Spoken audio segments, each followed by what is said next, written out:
Shalom and welcome to Mitzvah. This show is entitled Highlights of Rambam, Les Perek and Brachot, and Perek Aleph Perek Bet in Mila. Les Perek and Brachot talks about different kinds of brachot and different kinds of mitzvah. You have mitzvah you have to run after that you have to do, like tefillin and lulav, and then you have mitzvahs that you don't have to do when you're in the situation, like mezuzah. If you have a house, you have to get a house in order to have a mezuzah. And he says, when you have to do the brachos on each one, when it's a chiyuv, and what about shechianu, on different mitzvahs you have from time to time, he goes through that as well.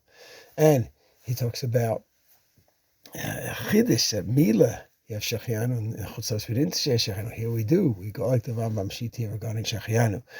And those are the end of hilchot brachot. And bracha she'en tzrich, you have to be very careful not saying bracha that's not needed. And you have mila, it's kares. And what about Mila on Shabbos? How you go about that as well? Shalom.